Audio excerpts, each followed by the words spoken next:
My name is Amber, and at 29, I'm what most people would call successful. I have a great job at a marketing firm, a nice apartment in the city, and enough money to live comfortably. What I don't have anymore is a husband, and honestly, I'm better off without him. I divorced Mark just over a year ago after 3 years of what I can only describe as hell. We met at a friend's party when I was 25. He was charming, funny, and seemed to have his life together. 6 months later, we were married, and that's when everything changed. Almost immediately after our wedding, Mark started hanging out with a new group of friends. These guys were bad news, always drinking, never working. Soon enough, Mark was coming home drunk most nights. When I confronted him about it, he'd get angry. Not just annoyed, but scary angry. There were threats, things I never thought I'd hear from someone who claimed to love me. For too long, I put up with it, I made excuses, I tried to help him. Then came that final night when he stumbled in at 2 a.m., reeking of alcohol. I got fired, he slurred, collapsing onto our couch. Something in me snapped, that's it, Mark, I'm filing for divorce, I can't do this anymore. What happened next is something I still have nightmares about. He lunged at me, his face contorted with rage. I won't go into details, but I ended up with bruises all over my body and a sprained wrist. When he finally passed out, I ran to my friend Kelly's apartment down the block. From there, I called the police and went to the hospital to document my injuries. The divorce was quick, Mark moved out, was ordered to take anger management classes, and I tried to piece my life back together. My parents and my younger sister, Lily, were there for me through it all, at least, I thought they were. Last month, during a family dinner at my parents' house, they brought up the idea of a family vacation in Florida. Just the 4 of us, me, my 26-year-old sister Lily, and my parents, Robert and Susan. We thought June would be perfect, Mom said, eyes sparkling with excitement, can you imagine? 2 weeks of sun, sand, and ocean. Dad cleared his throat, we were hoping you could handle the plane tickets and hotel rooms, Amber. You know our situation isn't the best right now. It wasn't an unusual request. My parents struggle financially, Dad's small hardware store barely stays afloat, and Mom's part-time job at the library doesn't bring in much. Lily works as a receptionist and is always complaining about being broke. Meanwhile, I make good money as a marketing director. Sure, I can do that, I said without hesitation. I was used to helping them out financially. Just last month, I'd paid for Dad's car repairs and Lily's dental work. Mom clapped her hands together, oh, I can't wait to swim in the ocean. It's been years since we've had a proper vacation. Over the next 3 weeks, I got everything in order. I arranged for time off work, booked 4 plane tickets to Miami, reserved hotel rooms, a double for my parents and singles for Lily and me. I even bought a new swimsuit and started researching restaurants and attractions in the area. 1 week before our departure date, I got a text from Mom, need to talk, please come for dinner tonight, important. Her message worried me. Had something happened, was someone sick? I texted back that I'd be there after work and spent the rest of the day distracted, wondering what could be so urgent. When I arrived at my parents' modest suburban home that evening, I was surprised to find not just Mom and Dad waiting, but Lily too. She was practically bouncing with excitement, a huge smile plastered across her face. What's going on? I asked, looking between them, is everything okay? They exchanged glances, let's talk over dinner, Dad said, ushering me toward the dining room. Mom had made my favorite lasagna, which immediately put me on edge. In our family, favorite meals usually preceded difficult conversations. So, I said, once we were all seated, what's this urgent matter we need to discuss? Dad took a deep breath, well, honey, there's been a slight change of plans for our Florida trip. We're adding 1 more person, Mom continued, not quite meeting my eyes. Lily couldn't contain herself any longer. I'm engaged, she blurted out, holding up her left hand to show off a modest diamond ring, and my fiancé is coming with us to Florida. Oh, I said, genuinely surprised but happy for her, congratulations, Lily. I didn't even know you were seeing someone seriously. Who's the lucky guy?" The room went quiet. My parents looked at each other nervously. Lily's smile turned smug. "You know him pretty well, actually," she said, her voice dripping with satisfaction. "It's Mark." My fork clattered onto my plate. "Mark? My ex-husband Mark?" Lily nodded, her smile never faltering. "We'd been dating for 3 months. He's changed, Amber. He's not the person you were married to." The room started spinning. My ex-husband, the man who had beaten me, the man I still had nightmares about, was now engaged to my little sister. And my family was acting like this was normal, like it was something to celebrate. "You can't be serious," I said, looking frantically between my parents. "You know what he did to me, Mom. You were in the courtroom during our divorce." "Amber," Mom said with a sigh, "you always exaggerate everything. What happened between you and Mark was just a typical marriage spat that got out of hand." I couldn't believe what I was hearing. A spat? "Mom, you saw me in the hospital. You saw the bruises all over my body. How can you say that?"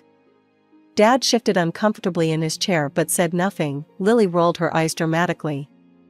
"Mark told me everything," she said, leaning forward. "He said you were the abusive one. That you hit him regularly, and he was just defending himself that night. He didn't mean to hurt you." A laugh escaped me, a harsh, bitter sound. "Are you kidding me? I'm 5 feet 4 inches and weigh 110 pounds. Mark is 6 feet 2 inches and built like a linebacker at 200 pounds. How exactly would I overpower him?" Lily shrugged. "I believe my fiancé." "Your fiancé," I repeated, the words tasting like poison. "The man who threatened me, the man who put me in the hospital." "The past is the past," Dad finally spoke up. "Mark's been going to his anger management classes. He's sober now. People change, Amber." I pushed my plate away, my appetite completely gone. "I'm not going on vacation with him, that's final." My parents exchanged another look, and my stomach dropped. "Well," Mom said slowly, "we thought you might feel that way, and we respect your decision. But we're still going," Dad added. "We'll just give your ticket to Mark." Lily nodded enthusiastically. "And you'll need to rebook the hotel rooms. Instead of 2 singles, just book a double for Mark and me." For a moment, I couldn't speak. The betrayal was so complete, so unexpected, that it knocked the wind out of me. These people, my family, were choosing my abuser over me. They were asking me to pay for his vacation. "Let me get this straight," I said, my voice eerily calm. "You want me to cancel my own vacation, which I've already arranged time off work for, and instead pay for my abusive ex-husband to go in my place?" I stood up from the table. My hands were shaking, but I was determined not to break down in front of them. "You know what, I need to go." I grabbed my purse and jacket, moving toward the door.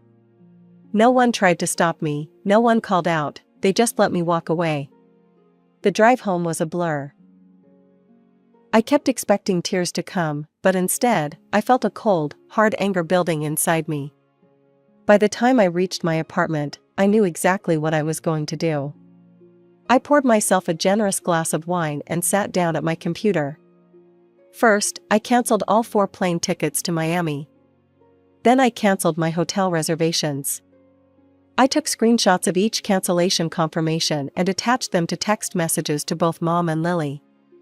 Vacation plans canceled, all reservations were in my name, so they're now void. Have a great June. I hit send before I could second guess myself. Yes, I'd lose the deposit money, but it was worth it to know that they wouldn't be enjoying a vacation at my expense while excluding me. It took exactly 15 minutes for my phone to start blowing up. First Mom called, then Lily, then Dad. I ignored them all, setting my phone to silent and enjoying my wine. When I finally checked my messages an hour later, what I saw only confirmed I'd made the right decision. From Mom, "How could you do this to your family? You're a terrible daughter, selfish and spiteful. We're better off without you in our lives." From Lily, "You jealous bastard, you lost the best man in the world and now you can't stand to see me happy with him, you're dead to me." I snorted at Lily's message, "Mark, the best man in the world." She had no idea what she was in for. Oddly enough, I felt relieved as I blocked their numbers. For years, I'd been their emotional and financial support. I paid for emergencies, listened to their complaints, solved their problems. And for what? For them to turn on me the moment it suited them? A week passed. I kept my vacation time approved at work but hadn't decided what to do with it. Then, while mindlessly scrolling through social media one evening, I saw a post from Lily. There they were, Lily, Mom, Dad, and Mark, standing in front of my parents' house, luggage at their feet. Lily's caption read, "Off on our real family vacation. Just the important people, no dead weight." Several relatives had commented, asking where I was and why Mark was there. I didn't respond to any of the confused messages I received from extended family and friends. What could I say? That my family had chosen my abuser over me? That they'd erased the violence I'd experienced? It was too humiliating. Instead, I made a decision. I wasn't going to sit at home while they enjoyed themselves, even if it was at a cheaper destination. I booked a last-minute deal to Cancun, Mexico. 2 weeks of sun, sand, and solitude. As my departure date approached, I felt a mix of emotions. Anger at my family's betrayal, sadness at what I'd lost, but also, strangely, a sense of freedom. No more family obligations, no more being the responsible one. For 2 weeks, I would answer to no one but myself. The morning of my flight, I deactivated my social media accounts and set an out-of-office response on my email. I wasn't going to spend my vacation checking for updates or messages. This was my time. As the plane took off, I leaned back in my seat and closed my eyes. For the first time in months, maybe years, I felt the tension leaving my body. Whatever drama was unfolding with my family and Mark, it wasn't my problem anymore. Mexico was exactly what I needed. I spent my days lounging on pristine beaches, swimming in crystal-clear waters, and exploring Mayan ruins. At night, I dined alone at beachfront restaurants, enjoying fresh seafood and margaritas. For 2 weeks, I didn't check my email or social media. I barely even used my phone except to take photos of sunsets and cenotes. The resort I stayed at was adults only, which meant no screaming kids and plenty of peace. I made casual acquaintances, a couple from Canada, a solo traveler from Australia, but mostly kept to myself. I read 4 novels, got a golden tan, and for the first time in ages, slept without nightmares. It wasn't until my flight home that I turned my phone back on. The moment it connected to service, it exploded with notifications. Dozens of missed calls from my parents' landline, from numbers I didn't recognize, and even from a few concerned friends. Text messages filled my screen. The most recent one was from my mother, sent just yesterday, "Call me as soon as you get this, emergency." I almost ignored it. After all, their idea of an emergency was probably that Lily broke a nail or that they needed money for something. But a nagging feeling in my gut made me dial Mom's number once I was settled in my apartment, unpacked and showered. She answered on the first ring. "Amber, is that you?" "Yeah, Mom, what's the emergency?" I kept my voice cool and detached. "Oh, thank God, we've been trying to reach you for days." She sounded genuinely distressed. "It's about the vacation, and Mark." "I'm not interested in hearing about your wonderful family time with my abusive ex," I said, reaching to end the call. "No, wait," Mom's voice rose. "It was a disaster, Amber, you were right about him." That stopped me. What happened? The story tumbled out. They'd gone to a budget beach resort in South Carolina. The first day had been fine, checking in, enjoying the pool, having dinner. But on the second night, Lily had gone back to the room early with a headache while my parents and Mark went to the hotel bar. He said he was going to the bathroom, Mom explained, but he was gone for over an hour. Your father went to check on him and couldn't find him. Eventually, Dad had gone back to the room to check on Lily, only to find her crying hysterically. She'd walked in on Mark in bed with one of the hotel staff, a young woman who'd checked them in earlier. There was a huge scene, Mom continued. Mark started screaming at Lily, calling her names. When your father tried to intervene, Mark shoved him. He threatened all of us, said we'd regret crossing him. Then he just left, packed his things and disappeared with that woman. I wasn't surprised, but I was surprised that they seemed surprised. Well, you got what you signed up for. Mark's always been Mark. That's not all, Mom said, her voice dropping. The next morning, your father and I discovered charges on our credit cards, thousands of dollars. But how? We keep our pins written down in our wallets, Mom admitted sheepishly. Mark must have seen them. He made large cash withdrawals from both our cards before he left. I couldn't help it, I laughed. It wasn't funny, not really, but the irony was too much. So you're telling me that my abusive ex-husband, who you all defended and chose over me, not only cheated on Lily but also robbed you? We were wrong, Amber, Mom said quietly. We're going to file charges against him for the theft, but, she hesitated, we need help. We don't have any money for the trip home, and the credit card companies won't reimburse us until the investigation is complete. And there it was, the real reason for the call. Not to apologize, not to make amends, but to ask for money. Let me get this straight, I said, feeling surprisingly calm. You disowned me, you called me terrible names, you chose my abuser over me. And now you want me to bail you out? We're family, Amber, Mom said, as if that explained everything. No, I replied, you made it very clear we're not family. You told me I was dead to you, I'm not giving you a cent. I hung up and immediately blocked their numbers. Over the next few days, I received calls from aunts, uncles, and family friends, all telling me how my parents and sister were struggling, how they needed my help, how family should stick together. I blocked each number as the calls came in. Then they started showing up. First at my apartment, where the doorman refused to let them up based on my instructions. Then at my office, where security escorted them out. It was exhausting and embarrassing, but I held firm.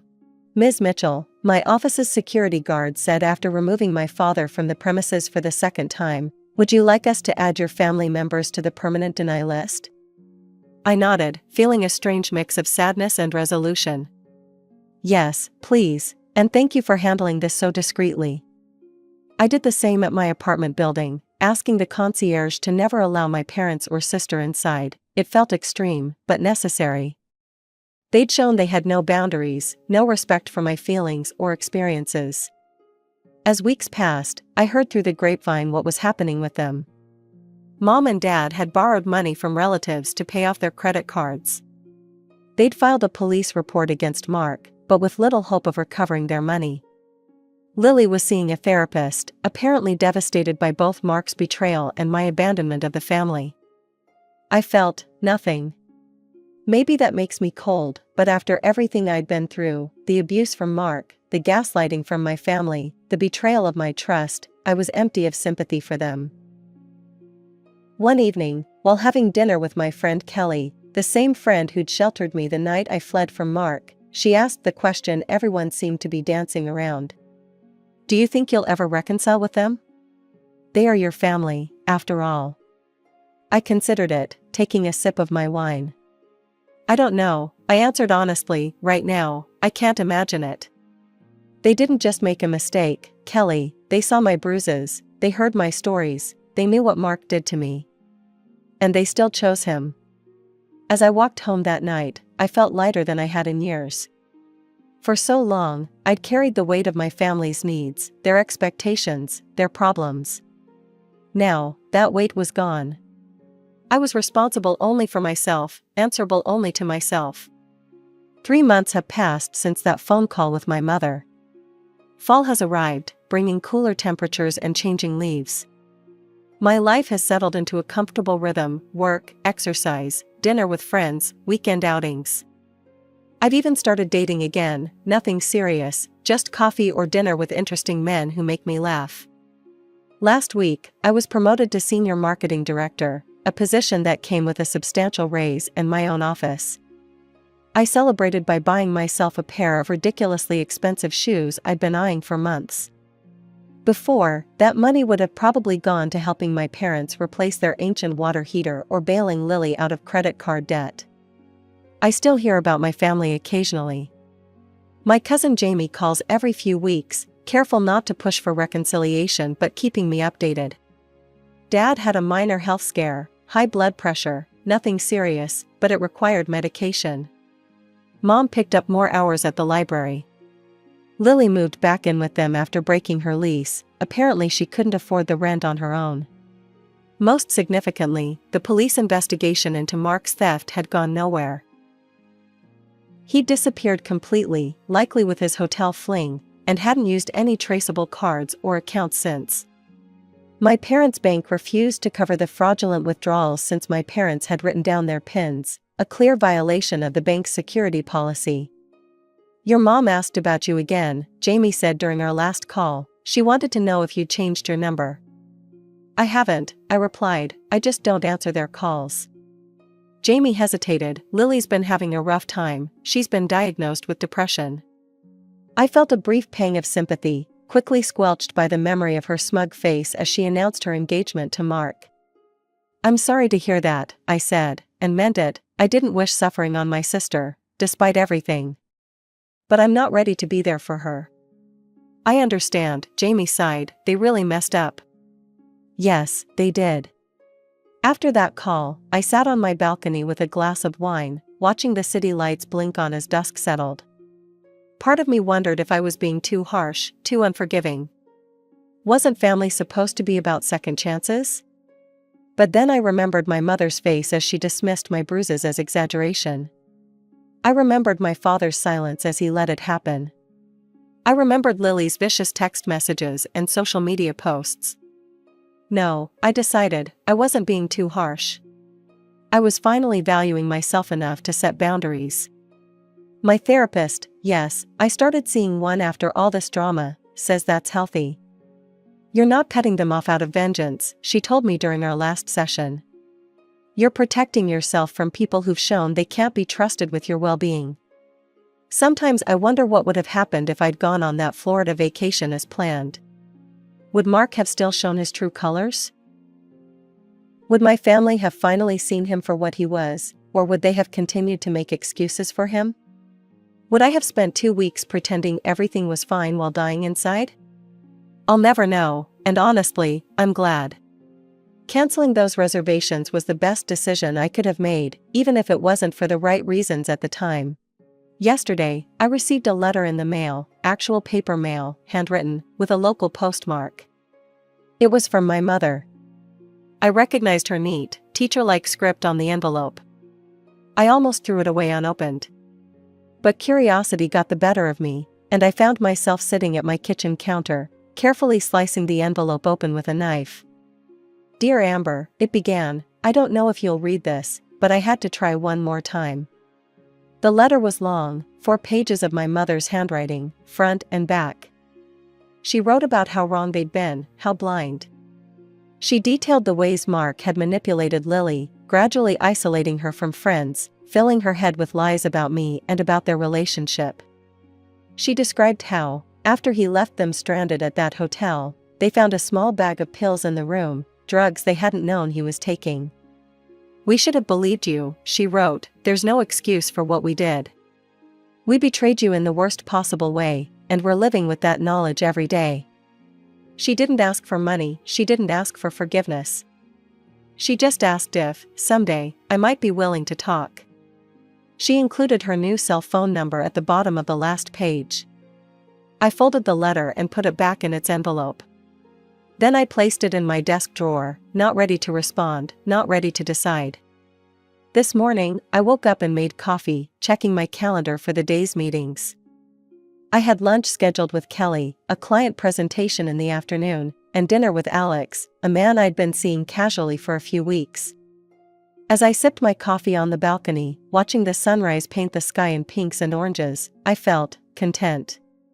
Not happy, exactly. There was still a sadness in me for what I'd lost, or rather, for what I'd never really had. A family that would choose me. Parents who would protect me.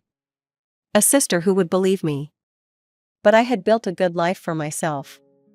I had friends who supported me, a career I enjoyed, a home that felt safe. I had freed myself from the obligation to constantly rescue people who wouldn't do the same for me. Will I ever call the number my mother left in that letter?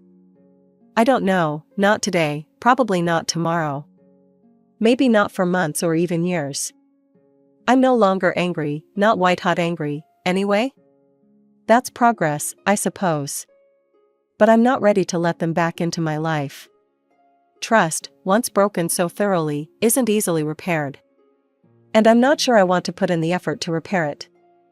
For now, I'm focusing on myself, on healing, on building relationships with people who value me, who believe me, who respect my boundaries. Maybe someday I'll be ready to have a conversation with my mother, to hear Lily's apology, to look my father in the eye again. But it will be on my terms, when I'm ready, and with the clear understanding that I'm no longer the family fixer, no longer the bank, no longer the one who sacrifices her own well-being to make everyone else comfortable.